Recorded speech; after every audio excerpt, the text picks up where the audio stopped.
Hello and welcome to the Art of Selling Online Courses. We're here to share winning strategies and secret hacks from top performers in the online course industry. My name is John Ainsworth and today's guest is David Vignola. Now, David's been a professional audio mixing engineer for over 15 years. And during that time, he's been mixing and mastering music for hundreds of artists all over the world, helping them to bring their art to the world. Over the last 6 years, he started giving back to the community by helping musicians and engineers learn the craft of audio engineering. And teaching is something he really enjoys and has a passion for. And that led to him creating homerecordingmadeeasy.com and now mixingmadeeasy.net. So David, welcome to the show. Oh, thanks for having me. Appreciate it. So I kind of gave a quick overview there, but could you talk everybody through who you help and what kind of problem you're solving for them? Yeah, sure. Basically, I help and educate people that are new or someone who's working in a home studio environment. Typically, most of my students are people that have been away from music for a long time, and maybe they're a little bit older in their life, and they're maybe retired, and they want to get back into making music. And now the technology is such that everybody can have a small home studio in their house, and how to get up and running and understanding the whole computer side of it and how to make all that happen, as well as people that are, just starting making music for the first time. And so I really focus more on getting them up and running, getting them started, how do they can create music in the comfort of their own home, as it were. And so that's my target student audience for the most part. Beautiful. And we started working together, I don't know, I guess maybe late last year, something like that. I forget exactly. What made you decide to ask for help with improving your funnel? I've been doing this now. We hooked up about in February, I believe. February? And so, yeah, I think it was early February or late January, February. Prior to that, I've been doing this 6 years, kind of on my own, having really no formal training or really no idea what I was doing. I started just built my own little web. I do everything, my websites, all my social media, all my course creation, my YouTube videos, everything. And I just kind of learned as I went. And I've had some pretty good success, I felt, for not knowing what I was doing and never created any kind of digital product to having a whole curriculum of courses. And I was selling them okay, was doing okay, enough to where I was, went from doing it part-time as a hobby to a part-time job to a full-time job. But then I got to a point where I kind of plateaued and got stuck, where I was selling a certain amount of courses. I really didn't have a real structured process. I would just throw courses up for sale and send them out to an email list and go, I got a new course. And if they bought them, they bought them. And if they didn't, they didn't. And I didn't have a lot of real structure. And so I found that I wasn't growing at that point. I got to a certain point by myself. And then as I started to research, well, how do you do, paid social media marketing ads? How do you do Google Analytics? And how do you do all those things? What should you be looking at? And then most importantly, what does the data really mean? And then what do you do when you look at all the numbers? Like, it should drive you to an action. But I really had no understanding on, well, am I performing well? Am I not performing well? And then if I had an answer, if the answer was no, well, what do I do? Because I'm my own, I don't have a team. I am the team. Yeah. And so there was no one to teach me any of this stuff. I learned it basically all on my own and through YouTube videos. And as you can imagine, there is a million different opinions on how you should do this stuff. And no matter what video you would watch, you'd have a different approach. And none of it really seemed to work. And I really needed some, for lack of a better word, like a coach. And that's really what I felt like I needed. And that kind of started my search on, well, now the next problem is, well, who's the coach? How do you find a coach? I did that. And I started looking around, just being naive, just searching Google for just trying to find people that said they were in the field that you're in. And I think I told you when we first met, I did pay a few people's a considerable amount of money, by the way, thinking that they were going to be able to help me. And no one really was able to give me anything other than trying to teach you how to create goals and follow through. And that's not where I was at. I didn't need that, but I didn't know, I guess I didn't know what I needed. I didn't know. I'm like, well, what do I do? How do I grow? Not really understanding. And so I kind of fumbled around for, I think, a year or two looking for different coaches, if you will, and different resources, wasn't able to find anything. And then I just decided I'm not going to spend any more money on that because it was a real waste of money. And I just thought I'm just going to keep doing what I'm doing. I'm not spending any more money on that training stuff because I couldn't find the right person. I didn't think anyone existed. And then I saw you, John, give a master class on a friend of mine's website who's in the same industry as me, who's now branched off to do personal online business coaching. His name is Graham Cochran. I'm sure you know. And you did a master class, and I saw that class, and I loved what you were showing KPIs and some of the things I'm sure we'll talk about. And I was like, that's the guy I need to talk to, you know. So I went to you. You didn't even have anything in the master class. You weren't pitching your services. You were just giving a little class on a specific topic. And I just searched you out and said, I got to find you. I don't know if you work with people like me. I just assumed you worked with much bigger companies, people with much bigger budgets. And I thought maybe you wouldn't work with me, but at least can I talk to you? And just, if it wasn't you, I'm sure you would know someone you could point me towards. And that's kind of how we met. And it's been really great ever since. I'm glad. If I didn't take that master class, I never would have met you because I've never heard of your company. I don't know why I never heard of your company, but that's how I found you. Nice. And what were the things that if you hadn't changed, what kind of impact would that have had on your business or personal life? Like if you just kept going as you were? I mean, I don't know that it wouldn't have been dead. I mean, I would still be in business, but I wouldn't have grown as much as I have. I wouldn't be nearly as successful. I probably would have been a hell of a lot more frustrated.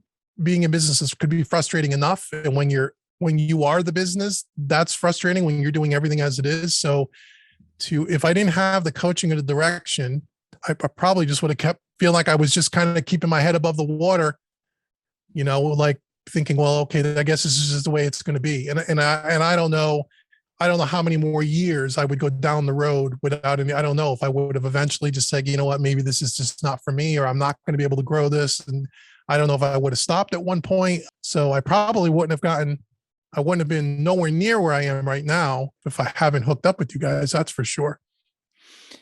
And you had something, I remember we had the first call and we talked through some ideas. And before you'd actually even started working with us, you'd implemented something and it had helped increase your revenue. Can you remember what that was? Yeah. It was order bumps and upsells.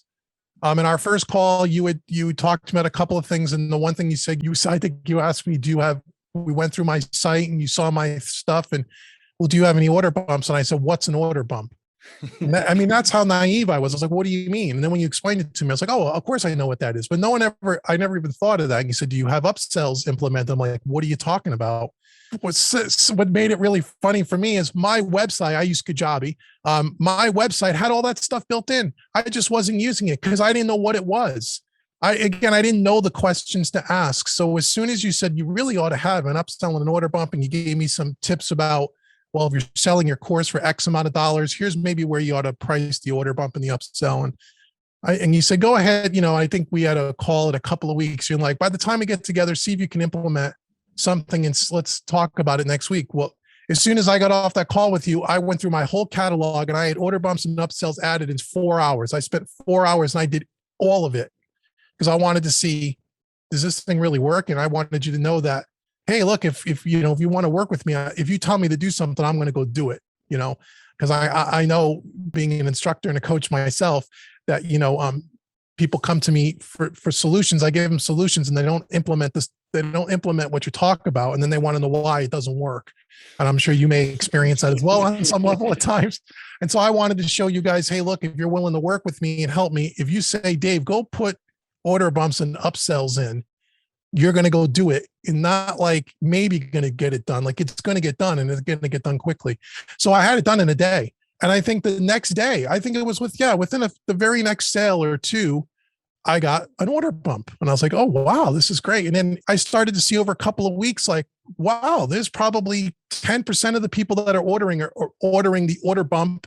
And then another few percentage points were even buying the upsell.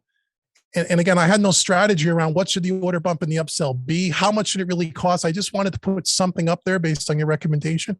And it started to work right away. I mean, within a day, it started to work. And then we refined it and fine-tuned it together. And we're still doing that, but now it works all the time. I get order bump sales all the time, all the time. That was something we did on day one before I think we even signed an agreement or I even paid you anything. I think our first call you did for free for me. You did a consultation call. And before we even officially started working together, I already had something that was working for me. And that's when I said, oh, if this is any indication of what we're going to be doing, then sign me up, because I got to and that's what we did. And I think for you, I think because just the name of the company, Data-Driven Marketing, resonated with me because I come from a corporate background. I'm big into Excel spreadsheets, and I'm all about data and analytics. That's what I did in my other life before running an online business. And I even collected the data and did that in my online business, but I didn't know what data points were important. I didn't know what to look at or what the benchmarks were, I guess. So even though I had some of this stuff being tracked, and you really helped me refine it really well, but I didn't know, just looking at data and not really understanding what it meant or really understood, well, what action should you be taking based on that data? That's where I really struggled. So when your guys' approach to it really made sense to me, and it works. I mean, the data doesn't lie, it really worked well. Like, those were the two things for a long-winded answer, was the order bumps and the upsells. That was the first two things we did. And do you remember, I think we talked once about the amount extra that it was making you, and it was something like 30 or 40% increase in revenue. Does that sound about right? Yeah, in that short period of time, I think it was in the 30 to 40% range. Mm-hmm. And that was before we ever got to doing regular course promotions and promotion. That was before any of that. That was just simply for every course that you sell, have an order bump in place and an upsell. That was just that one thing. And I saw, there was at least a 30% increase in the first 2 or 3 weeks that we were selling products from that point forward. And that's the thing. I say this to everybody. It's like, it actually upsets me sometimes when I see people who are running a business and they don't have those things set up, because I'm like, this is so little work to get this in place, to get something like to do it well. Okay, there's a bunch of little steps to it, and we help people with that. Great. But just to have something in place, it's just like, it's almost nothing. It's almost no time to do it. You did it for everything in 4 hours. And even if it takes someone 2 days, which is what I normally say, it's like you can increase revenue like 30, 40. I've seen as high as 50% from this stuff. And it's just such a big deal.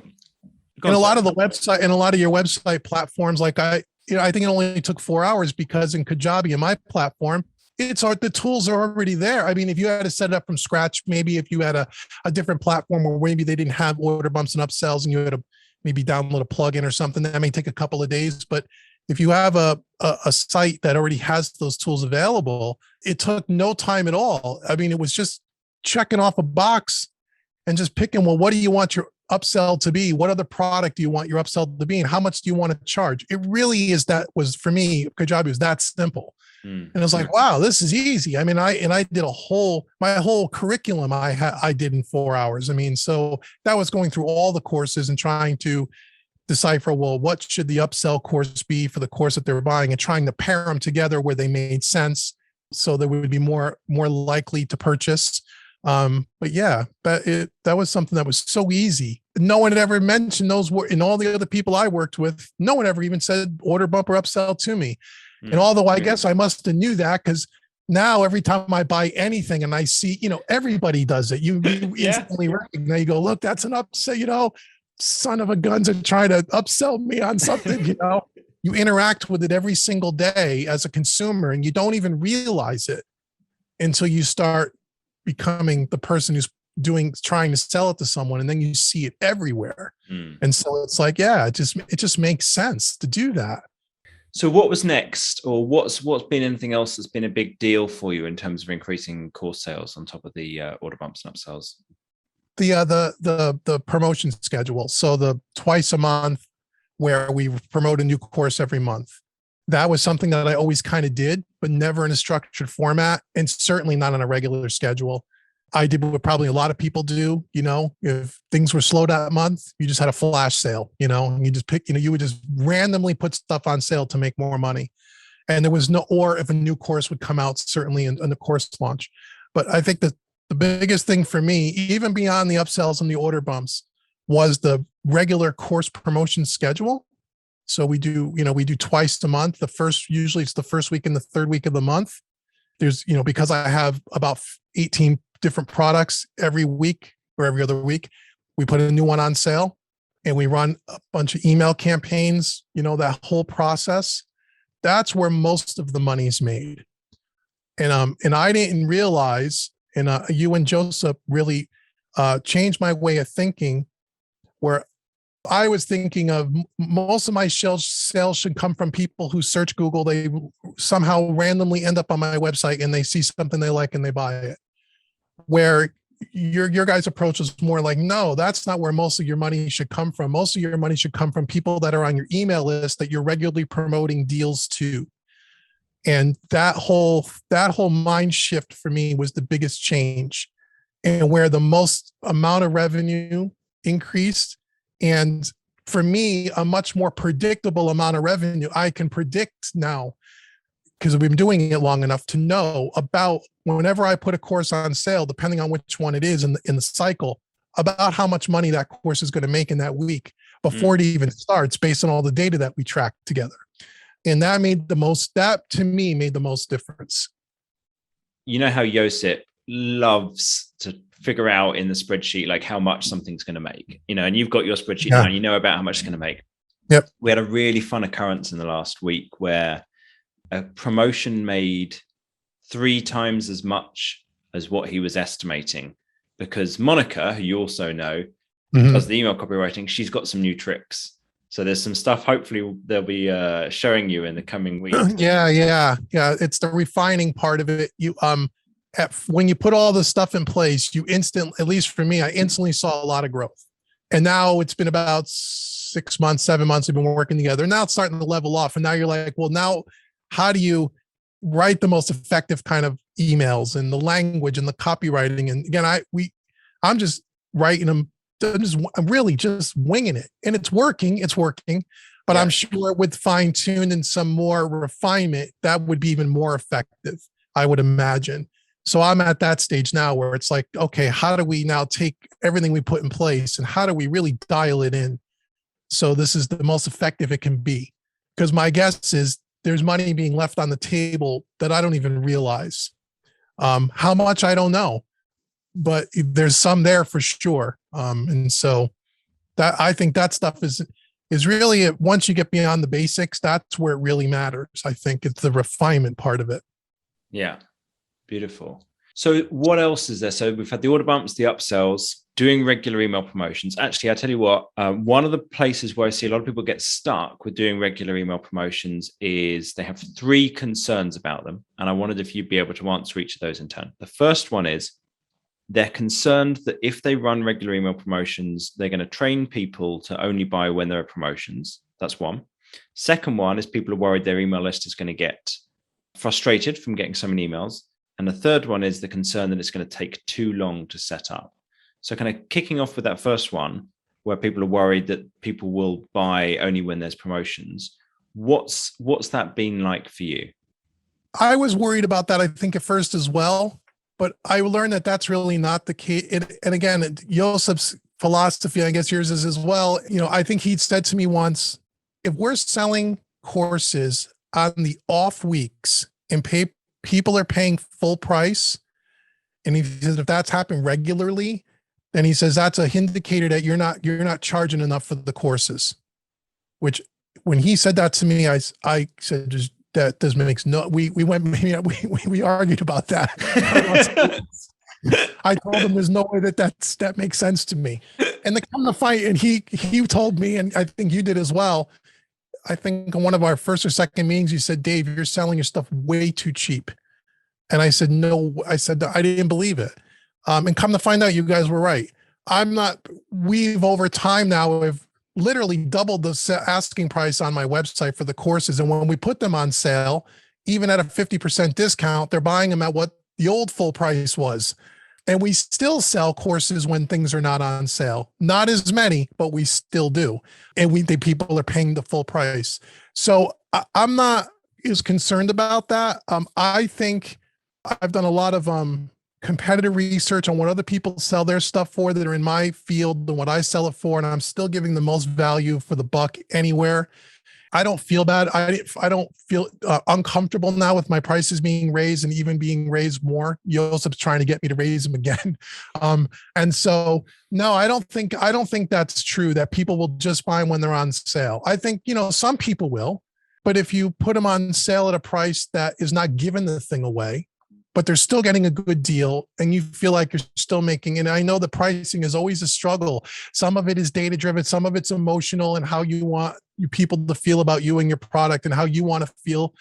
And so, we're still trying to tweak that. And I'm always on the side of caution. You guys always tell me the stuff you sell, I'm selling it too cheap, and I'm always pushing back. And there's always that push and pull. And slowly you guys are dragging me along that. And you've been right up to this point. I'm not going to lie and say you've been right. I mean, but it's still a struggle for me sometimes to just jack the prices up. But anyway, I don't think that that's the case. That you're going to get some people that'll always wait for them to go on sale. But if your sale price is still what you feel is a fair price for your product based on value you provide in the product and how you feel about it, then to me, I guess, who cares if that's the case? As long as you don't feel like the sale price is so undercutting what it's worth, then I wouldn't worry about that. And people feel good about getting a sale. Yeah. I don't know if that's a problem. I mean, what about the second thing in terms of sending too many emails? Were you worried about that at first when you started sending more promotions? Yeah, sure. I thought everyone would unsubscribe from the list. And when you do get unsubscribed, I mean, everybody does for one reason or another, but we get far more new people subscribing than unsubscribing. So as long as that's happening, you're still going in the right direction. No, I don't think, I mean, we've been doing it now since 6 months, and now there's more email and there's more emails going out than there ever has been. And I don't think I don't see my unsubscribes have not gone up, and I've never had anyone write me an email and go, stop emailing me. And so I guess, a lot of people have said to me in the past, and I guess it's true, like, look, they signed up on your email list for a reason. They want to hear from you. And I'm sending not only the 2 promotions every week, but then in the off weeks, I'm sending them other emails with free content, not promoting stuff, but here's my new YouTube videos. Here's my new free training, free, giving them more value. So they're really getting emails from me every single week. In some cases, 4 to 5 times a week during those promotion weeks. And I've never had anyone really email me and say, upset by it. And I don't see the unsubscribes going through the roof, but I was a little concerned about that people would feel like, well, are you spamming me or whatever? And I don't see that because, and I guess it's right. Well, they signed up on your list. You didn't force them to go on the list. It's not like they had to, in order to get on my email list, you have to go to my website. You have to go through a process and you have to acknowledge you want to be here. So if you want to be there, then I don't know why you would be upset if I emailed you things that are only going to be of value to you. What's super helpful, people hearing this, is that you've been through that process. I've interviewed some other people who explained why they think it's okay, but you were on the other side before. You can kind of show people this is the process you can go through. You might feel this way now, but I felt that way and then I did it and then it was fine. So I think that's going to help a lot of people hearing that. Yeah, I didn't see any negative blowback, if you will, from sending out more emails. I didn't. I mean, there's still some unsubscribes, but there always were unsubscribes. And we track it every single week among a bunch of other things. And I don't see it ever going up or down. It's about the same. I don't even know what would the percentage be. Probably if, 100 people sign up on the email list, maybe throughout that, in a week, maybe throughout that week, 2 or 3 people will unsubscribe for one reason or another. Maybe. And then there's certain weeks nobody unsubscribes. So it's, I would say it's probably a few % of people that will unsubscribe from week to week for one reason or another. But I don't know. And again, I don't know if that's typical or not. That's just what it is. But it was always that way, even well before I was sending lots of emails. So nice. And what about the third one, the amount of time it takes to write these emails? How long did you find it took when you were first getting started to put the emails together? It was fat. Well, again, I mean, my emails are about as rude and as crude as they come, as far as they're not eloquently written. I'm sure if Monica looked at them, she would probably she either started laughing or crying. I'm not sure what, but they're not professionally written, mean as professional as I can make them. And I'm not a copywriter. I don't understand copywriting. I've listened to people talk about copywriting, and it's like, I get it, but I tried to keep them short and sweet because I know when I get emails that are three pages long, I won't read through them. So I try to keep them really concise and to the point.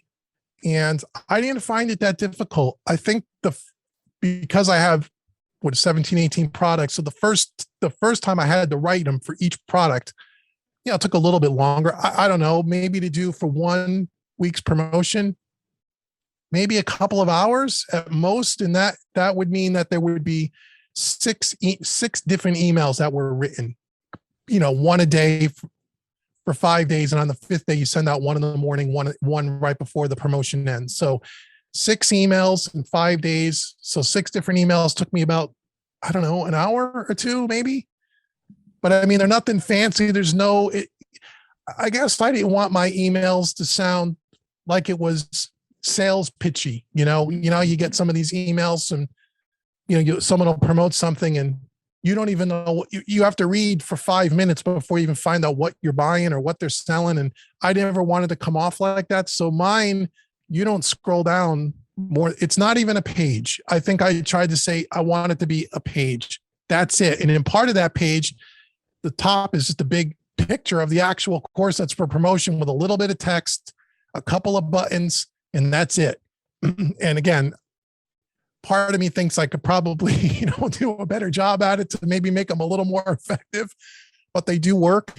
So it didn't take very long. And then once I wrote the series of emails for that one product, I just saved them in a Word document. So the next time that product comes up for promotion, all I do is cut and paste into the email. So you only have to write it the first time, unless you feel like you have to tweak it, which I haven't tweaked any of mine yet. I'm sure at one point we probably should, because right now they didn't take very long. But I just kept them really simple, and they're not fancy. They're nothing. If I can write an email promotion, anybody can. I think that's my weakest strength, to be honest. And I've said that to Monica. I said, I think that's my weakest strength is copywriting. I wish I had someone that could help me with the copywriting.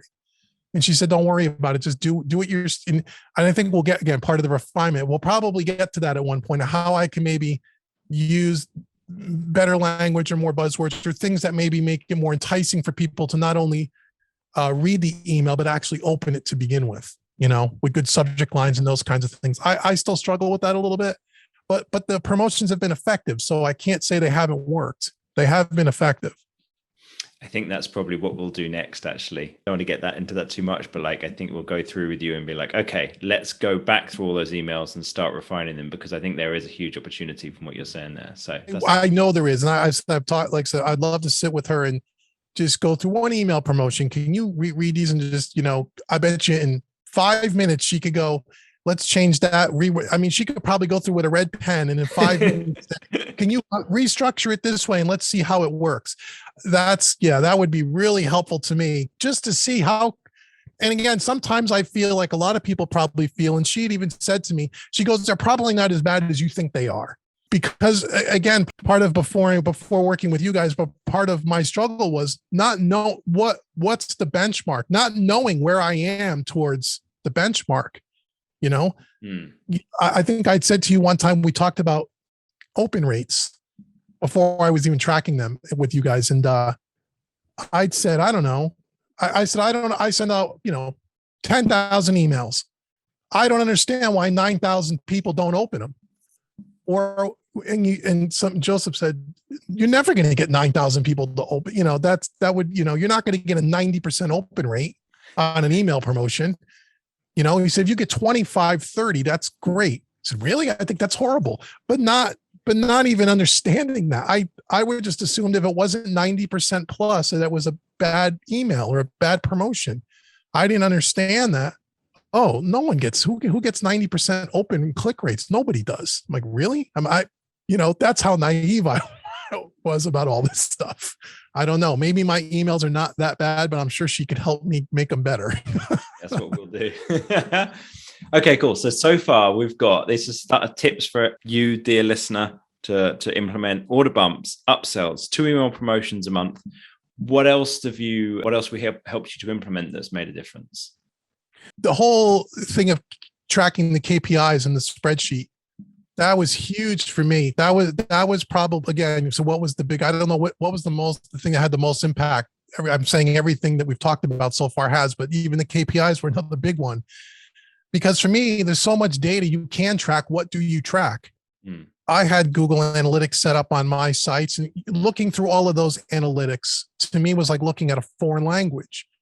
Not knowing what data points you're just looking at, it just looks like it's so, you go, okay, we got all this stuff and you have all these graphs, but what's important, what's not important.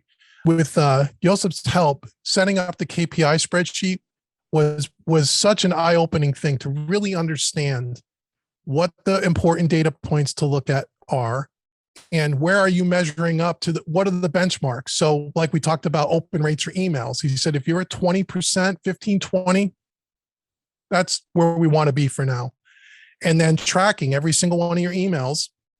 My website, Kajabi does it, will tell you, this is how many people got them. This is how many people opened them.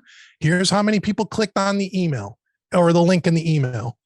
And just populating the KPI spreadsheet to see, well, is your open rate below the target? What's the target? Is the click-through rate below the target? And then knowing based on that, okay, I got to work on my emails because I'm not getting a good enough open rate, or my subject lines, and all of that. That was huge for me. That was really big. And then part of that was also the funnel, the lead magnet, and optimizing the funnel. That was another thing that I had no idea. I don't know why. I think along with order bumps and upsells on our first meeting, you would ask me about my lead magnet. I said, oh yeah, I got a lead magnet. It's right on the homepage. It's a free little thing. You click on it, you get the free thing. And that's how they end up on the email list. And you said, great. When they go through that process, do you have an offer there? Or maybe you called it an upsell. And you said, is there an offer there? So if when they get the free thing, if they want to purchase something, they can purchase something.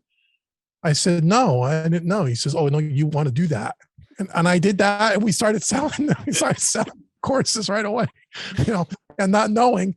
And so that was another thing that was really big, so the whole tripwire funnel and stuff, that's another thing that we're still trying to refine, but just understanding, okay, well, now that I have that offer, how many people should be buying that offer? If 100 people come for the free thing, and that puts them on the email list, so you could promote to them every 2 weeks, 100 people are looking at that tripwire, we call it, right? How many people should be buying that tripwire? And again, my naive thinking is like, well, if 100 go there, I would expect 80 of them to buy it. And Joseph's, no, if 3% is the standard, I said 3%, I'm thinking that's terrible. I think we were at 8%. And you'd said, that's a wonderful performing funnel. I'm like, it is? I think that's a terrible, and these are the kinds of conversations we would have. Like, what? 3% is horrible. We were at 8%. You guys were like, this is great. I'm like, really? But again, not understand. I had no idea that 3% was the benchmark, or that was a standard, maybe 3 to 4%.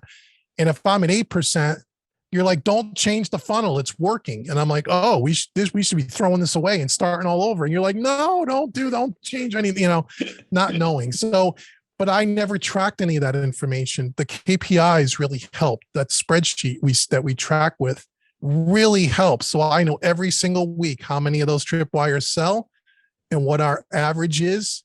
And do we need to tweak the offer? Or do we leave it alone? I mean, all those things. I had no understanding of that stuff when we first started.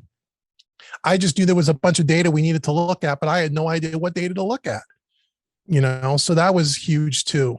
And that didn't take me very long, because some people had said in our class as well that it's probably a lot to track all that stuff. It really isn't. We track it once a week, right? So Monday morning, I track it for the following week. It takes 15 minutes, literally 15 minutes to fill in the data. And there's, quite a bit of data we track, not tons of it, but there's enough of it, but it's only 15 minutes worth of time, really. And to me, that was huge, because if you don't understand the data and the numbers, you will never figure out. To me, that's the roadmap to growth. If you don't have that, you're going to do what I did before we started meeting. You're just kind of floating around out there. You're trying a bunch of things. Some things work, some things don't, but you have real no understanding. You're kind of just, I think my business was a lot more reactionary before, where now it's more, we're planning, we're not just reacting, we're being proactive as opposed to reactive. And those KPIs have really helped me understand what the business is doing. And is it having a good year or a bad year? Yeah. And for anybody listening who's thinking, well, what KPIs do I track? Then some of the ones to definitely track are website visitors that week, how many people got onto your email list, how many people bought your Tripwire offer, if you have one, how many bought the order bump, if you have one, how many bought the upsell, if you have one, if you don't, set them up. How many, what's email promotions? When you ran up an email promotion, how many emails did you send? How many people opened? How many people clicked? How many people bought? How much did you make? And that way, with those kind of numbers, I'm simplifying slightly, but that kind of stuff is going to allow you to see when I send an email promotion for this product, I make this much. If I send one for this product, I make this much. My upsells are converting at this percentage. And that way, you're going to have some kind of an idea of, right, if I do this again, this is what's going to happen. Or wait a minute, this number got worse. What went wrong? So right. It's huge. It's such a big deal, and almost nobody does it. So overall, what kind of percentage increase have you seen in the revenue if you add up all of these different bits and pieces that we've worked on? What kind of increase have you seen in the revenue from February until now? Oh, it's more than doubled for sure. So yeah, that over 100% for sure. It was pretty immediate. It really was. So if I look at just, I have a lot of different revenue streams in my business, but if I just look at online course sales, which is basically what we work on, there's other things you guys help me with, but that's the core of it. It's more than doubled. So we started in February, I'd say the end of February. So I really look at it as March. I think we met in the second week of February. We didn't really start rolling until about March. From March until wherever we're now, September, the course sales are twice what they were last year at this time. And then that's a combination of email promotions, raising prices, some new products being refreshed and released. It's a combination of a bunch of things.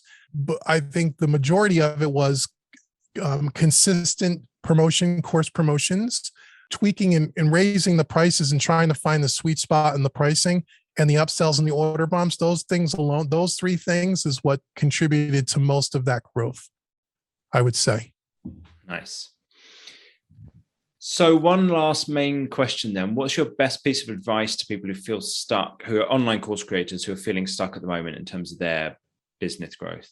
Well, I'd say, you got to find a coach. I mean, to me, you come sign up with you guys if you can. I mean, I was like this way too. It isn't. And if you're a small business, and I am a small business, this is it. It's me. There's no one behind it. I am the business. I am the definition of a small online course creator. Prior to working with you guys, I was not a six-figure business. I was on my own, getting close. I was within a stone's throw, maybe away from that.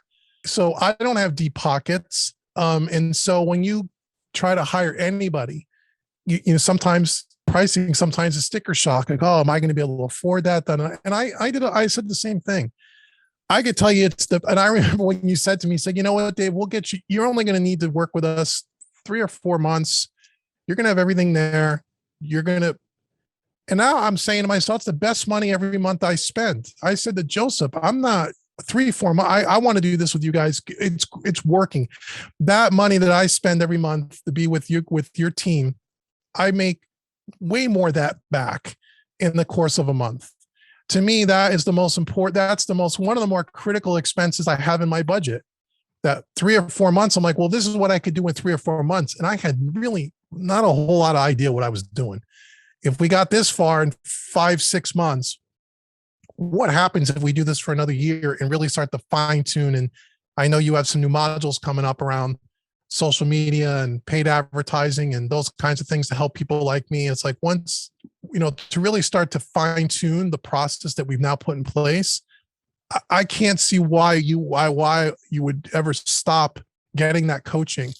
It's effective coaching. It really is. And I've been with, like I said, 3 other people maybe prior to you guys. I think 3 other people in companies, and most of them were a waste of money. Not most, they all were a waste of money for me. They didn't do anything for me. This cost me tons of money. But working with you and Josip, I don't know why I would stop doing it at this point. It doesn't make any sense. It just doesn't make any sense. I've learned a lot.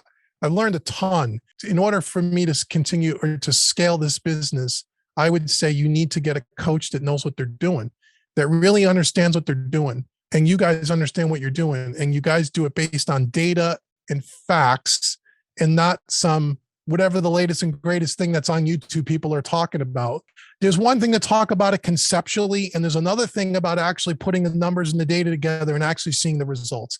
Those are two different things. I've talked to a lot of people that have great philosophies, but great philosophies didn't get it done for me. I would say try it out for a couple of months and see. And that's what you did with me. You said, look, we don't have to do a long-term commitment.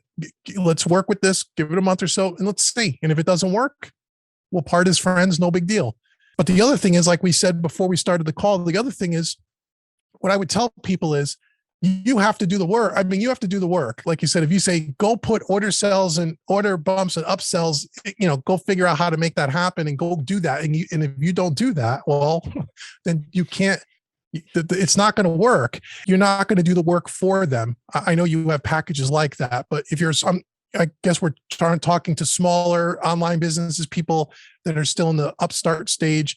If you don't have the budget to go, just hand it over to you guys and say, do it all for me, which I know you offer that sort of service. Even for me, I'm not a large enough company to afford that. So I have to learn how to do it myself.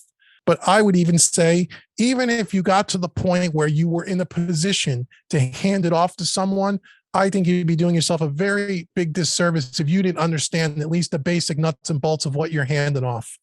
Because then you have no idea whether those people are taking advantage of you or not. You have no clue what the results should be. You really should understand the basics and really spend the extra time that it takes and learn how to do a lot of the mechanics yourself. And then if you get to the point where you're grown enough to where you can say, hey, you guys just do it. I need to go do what I do to make the content. You take on the back end of it and help and keep it optimized. Then I think that's great. I hope I'm at a point like that one day where I can do that, where I can, hire the full-fledged team and say, take it, you guys do it, send me the bill. I'm going to create more courses and more content. In the end, that's where my time is really best served. But until you're at that level, that's part of being in business. You have to do more than one thing. It's one of the hard bits about getting started, isn't it? Yeah, I wish I could have just handed it to you from day one. But in a way, I'm kind of glad that I didn't, because now I understand. I don't know that it would have been a good idea for me to, even if I could have afforded it, or even if you said, we'll take it on, you could be our case study and we'll help you out. But I don't think that would have been a good idea. Even if the results would have been the same or better, I don't know that would have helped me, because I don't really then understand the back end of my business. Mm. And then you're putting all your faith in the person that you're working with. And what happens if they go out of business, or they can't take you on as a client anymore? Now it's back on your lap. You'll go right back to where you started if you have no idea what you should be looking at, what you should be tracking, or why. So I think it's a good thing that I understand it now. Beautiful. If you found this interview useful, please give us a review wherever you listen to it. Come join the Advanced Course Creators Group on Facebook.